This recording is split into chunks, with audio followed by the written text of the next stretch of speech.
Democrats seem to be having this debate whether or not Maher Mamdani is a socialist or a democratic socialist. Let me settle it. He's a straight-up communist. How do I know this? Well, I'm reading between the lines when one of his major advisors says, elect more communists.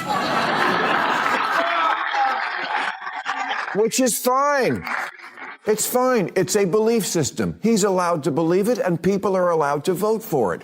But if liberals deny it, like he's just going through a goth phase, they're going to lose more elections. This is not a communist country. Bill Maher cuts through the political noise, exposing why the DNC momentum is falling apart as he directly calls out New York Mayor Zohran Mamdani in a sharp public takedown this time, with no hesitation or filter. And finally, new rule, if you're still looking for a New Year's resolution, here's one. Get out of your media bubble.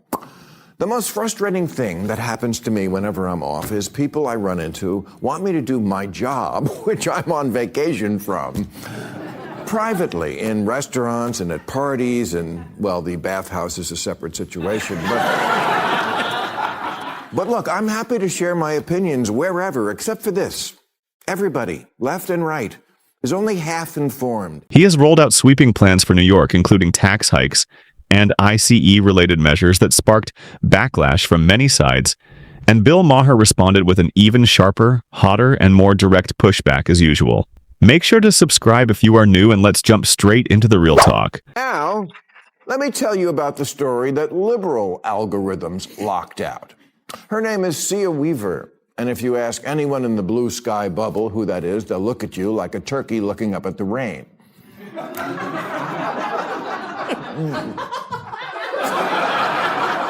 But she's kind of important in New York, being Major Mamdani's chief of the Office to Protect Tenants. And since Mamdani's big issue is the rent's too damn high, yes, he stole this guy's act.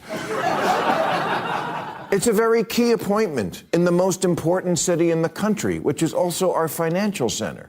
It matters that the mayor stands by, and I assume stands with, someone who says things like, if you don't believe in the government's sacred right to seize private property, it's over. Bill Maher has sharply escalated his criticism of New York politics after controversial rhetoric tied to taxation, housing, and state authority began circulating in discussions linked to Zohran Mamdani and his allies. With phrases like seize private property becoming the focal point of his backlash, which he interprets as a sign of a deeper ideological shift rather than casual political language. From his perspective, this kind of wording reflects a broader move towards stronger government control over economic life, and he argues it signals where policy thinking may be heading rather than isolated statements. Maher has long warned that New York could drift toward a more state-driven economic model under progressive leadership, and he now claims those concerns are beginning to play out in real-time political messaging. In his view, this is no longer a routine disagreement, but a larger clash over ideology and the future direction of urban governance. The involvement of Mamdani's political circle in similar messaging has further intensified the debate, defueling both criticism and defense across social and political media. Seize private property. Home ownership is racist. Elect more communists. Private property, especially home ownership, is a weapon of white supremacy. Really? Even among the 20 million black Americans who own their own home? I mean, these are the kind of utterances I might forgive as something a dumb white girl said while she was at Bryn Mawr. Because it's the kind of privilege hating you can only learn for $95,000 a year.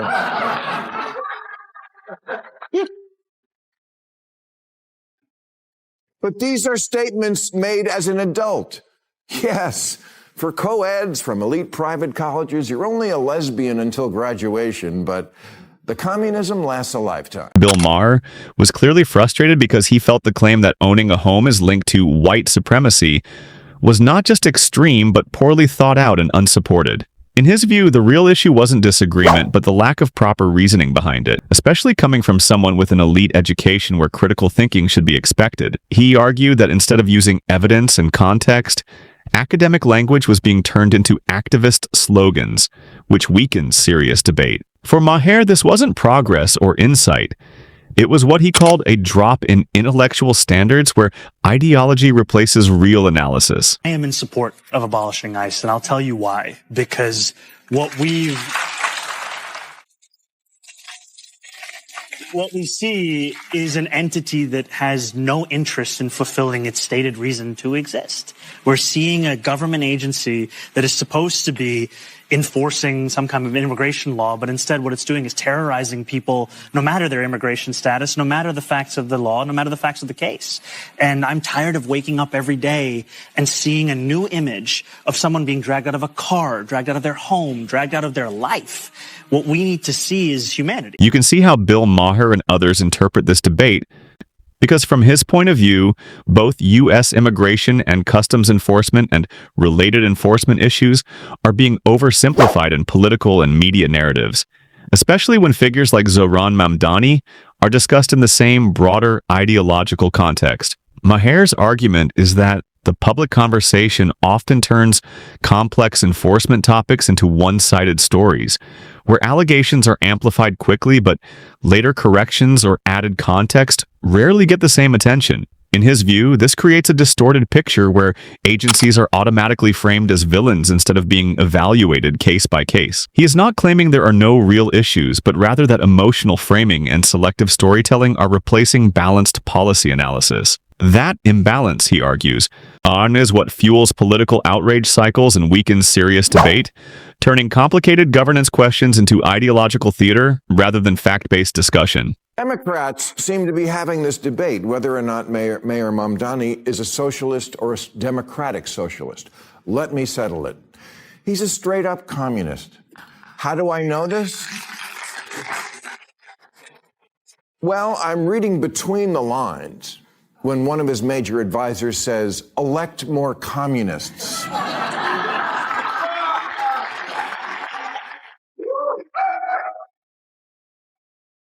Which is fine. It's fine. It's a belief system. He's allowed to believe it, and people are allowed to vote for it. But if liberals deny it, like he's just going through a goth phase, they're going to lose more elections. This is not a communist country. Bill Maher says his anger is not just at Zohran Mamdani, but more at the silent moderates inside the Democratic Party who don't push back against extreme ideas. In his view, this silence allows fringe politics to grow unchecked and become normal over time. He argues this has happened before, where party leaders avoided confrontation for the sake of unity and later lost public trust. For Maher, the real problem is not disagreement, but the lack of courage to challenge extremes within the system. And this is the pendulum never lands in the middle problem I'm always bitching about. Really, the choices we get here are either the worst version of crony capitalism or communism, either a side deal for the Trump family every time he does business overseas, or the lady who says, impoverish the white middle class. Oh, yeah, there's a great campaign slogan for you. Honestly, as New York mayoral races go, I was less creeped out by Anthony Weiner's. Bill Maher says he is genuinely unsettled by what he sees as a continued shift toward hard-left positions associated in his commentary with Zohran Mamdani. He argues that after what he describes as the peak of woke politics, he expected a course correction within the Democratic Party, but instead believes the movement has doubled down on the same direction. In his view, slogans and activism have too often replaced practical policy thinking, and he frames this as a failure of reflection after voter backlash. Maher's main point is that what he considered a previous low point did not lead to moderation but to further ideological expansion, which he sees as surprising and concerning. He claims this reflects a disconnect between party leadership and everyday voters, and he warns that continuing down this path could widen that gap even further. These are programs for every single New Yorker. These are not programs that are going to ask the immigration status of any one of the children. All of those children are New Yorkers. They should all be enrolled in pre-K and 3K, no matter where they were born or where they come from. And we are also proud to be a sanctuary city.